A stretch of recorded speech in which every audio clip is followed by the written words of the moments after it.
Assalamualaikum warahmatullahi wabarakatuh. Halo anak-anak, kembali lagi di video pembelajaran IPA SMP.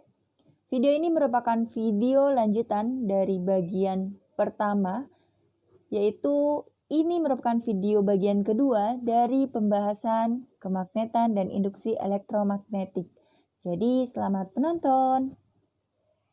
Kita akan membahas tentang elektromagnet. Apa yang dimaksud dengan elektromagnet? Elektromagnet adalah magnet yang terjadi karena aliran listrik pada kumparan besi. Elektromagnet ini memiliki kelebihan dibandingkan dengan magnet yang permanen. Mengapa bisa memiliki kelebihan? Karena besarnya kemagnetan pada elektromagnet dapat diperkuat. Bagaimana caranya? Yaitu dengan menambah jumlah lilitan, memperbesar kuat arus listrik, dan juga memberi inti besi. Ada beberapa peralatan yang memanfaatkan elektromagnet. Contohnya adalah bel listrik, galvanometer, telepon, dan juga alat pengangkat besi. Pada medan magnet atau pada magnet, kita juga harus menentukan gaya Lorentz. Ya, gaya Lorentz terjadi apabila kawat penghantar berarus listrik berada di dalam medan magnet. Jika kita ingin menentukan besarannya, maka menggunakan rumus yang sudah tertera, yaitu F sama dengan B dikali I dikali L dikali sin alfa. Dengan satuan gaya sudah pasti Newton, lalu satuan kuat medan magnet yaitu Tesla, dan satuan kuat arus listrik sudah pasti ampere, panjang kawat penghantar yaitu diberi satuan meter. Dan ini merupakan sudutnya ya ketika dihitung dengan sin. Ketika sudutnya 90, maka besaran sinnya adalah 1 dan seterusnya. Lalu ada arah gaya Lorentz. Ya, gaya Lorentz juga harus ditentukan arah gayanya. Dan ternyata arah gaya Lorentz dapat ditentukan menggunakan kaidah tangan kanan lagi. Akan tetapi yang harus diingat, ya, kaidah tangan kanan digunakan 3 jari dengan bentuknya seperti pada digambar.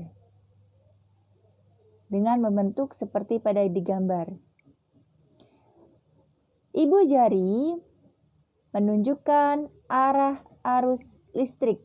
Ya, ibu jari menunjukkan arah arus listrik, sedangkan B menunjukkan arah magnet dan F menunjukkan arah gaya Lorentz. Ibu jari I telunjuk B dan F adalah jari tengah.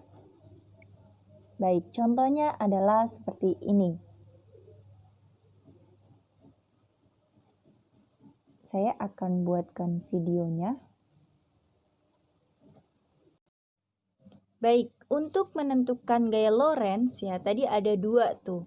Ada yang harus mengukur besarannya, ya besaran gaya Lorentz-nya dengan rumus tadi F sama dengan B dikali I dikali L dan sin alfa.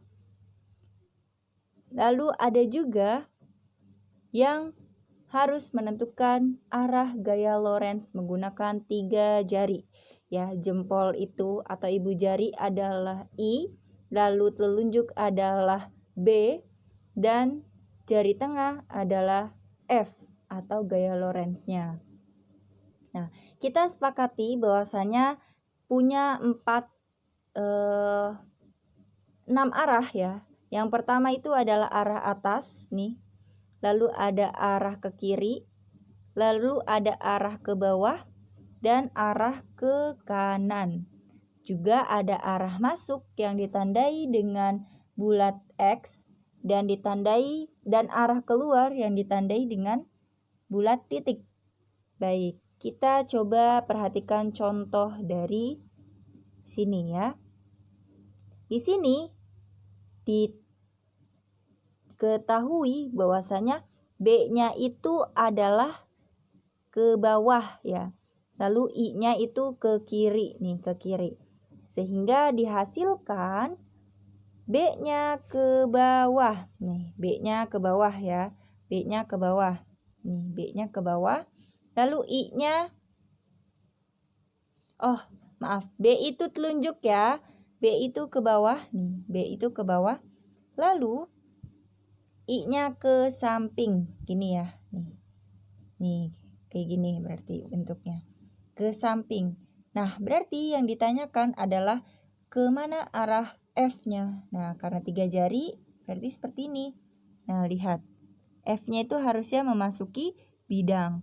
Sehingga ditandai dengan bulat X. Oke. Lalu soal yang kedua, coba perhatikan. B-nya ke arah kanan.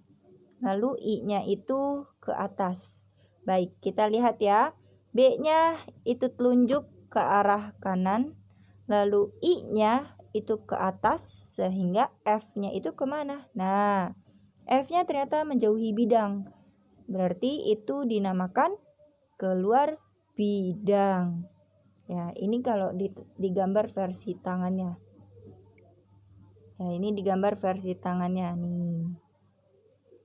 Nah, seperti ini ya. Coba kita perhatikan soal selanjutnya.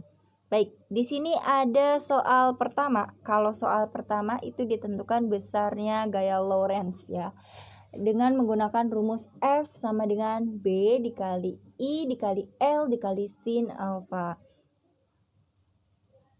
Nah, di sini sudah ada 30 cm itu adalah L, 3 ampere itu adalah I, 4T ya 4T itu adalah B, sehingga ditanyakan adalah gaya Lorentz yang ketika arus listriknya itu tegak lurus terhadap medan magnet. Berarti kalau tegak lurus itu ya 90 ya, sudutnya 90. Sehingga langsung disubstitusikan ke rumus saja. Nah, nanti dapatnya akan seperti ini ya. Jangan lupa satuan dari L ya. Satuan dari L itu adalah M, sehingga harus dimeterkan terlebih dahulu. Nah, nanti hasilnya adalah ini ya. 4 itu adalah B, 4 dikali 3 itu adalah ampere, lalu dikalikan dengan 0,3 yaitu hasil dari perpanjangan kawat ya, panjangnya kawat, dan sin alfa yaitu 1 karena sudut 90 besarannya itu adalah 1, nilainya itu adalah 1. Sehingga kalau dikalikan semua akan menghasilkan 3,6 Newton. Ya, itu kalau yang versi rumus. Lalu kalau yang arah gaya bagaimana, Miss? Nah, kalau arah gaya kita coba tentukan di nomor 2 ya. Perhatikan nomor 2, yang A. Ya, yang A. Yang A itu B-nya ke arah kanan ya. B-nya ke arah kanan, lalu I-nya ke bawah. Nah, berarti F-nya itu apa? Nih, ingat F-nya itu apa? Dia harusnya masuk ya. Masuk bidang. Berarti kalau masuk bidang, dia adalah bulat yang X ya. Bulat X kita tandai. Bulat X nih. Nah, bulat X. Lalu yang B coba kita lihat lagi. Yang B itu I-nya masuk keluar ya. Kalau bulat titik itu keluar. I-nya itu keluar bidang. Oke, berarti kalau keluar bidang itu seperti ini. Ya, kalau keluar bidang dia seperti ini. Nih, keluar bidang, B-nya ke arah kiri. Oh, B-nya ke arah kiri. Berarti seperti ini. Nah, berarti F-nya kemana? Nah, ternyata seperti ini. Nah, F-nya berarti ke arah atas. Nah, kalau ke arah atas kita isi ya, ke arah atas. Nah, seperti ini F-nya. Lalu yang C, coba kita lihat. B-nya itu adalah memasuki bidang. B-nya memasuki bidang berarti begini nih ya. Lihat nih, ini masuknya tandanya masuk. Memasuki bidang, I-nya itu ke arah atas ya. Kalau kayak gini berarti F-nya ke arah kanan. Oke. Kalau F-nya ke arah kanan berarti ini seperti ini. Lalu yang D terakhir, I-nya itu bulat titik, berarti dia keluar bidang ya. I itu ibu jari, ingat ya, I itu ibu jari, B-nya itu ke bawah. Oke, berarti kalau ke bawah dia seperti ini ya. Nih, lihat. Ini keluar, ini ke bawah, berarti F-nya adalah ke samping nih. Apa itu samping? Yaitu kiri ya. Kiri. Berarti kalau ke kiri kita tulis ke kiri ya, atau kita arahin tanda panahnya ke kiri. Nah, baik, itu ya. Coba kita lihat jawabannya. Oke, kita lihat di sini. Kalau yang A itu benar ya, ternyata B-nya itu adalah, F-nya itu adalah bulat X. Ini benar. Lalu yang B, ya yang B lihat. Yang B itu jawabannya ini ya, yang C ya. Jadi salah di nomor saja.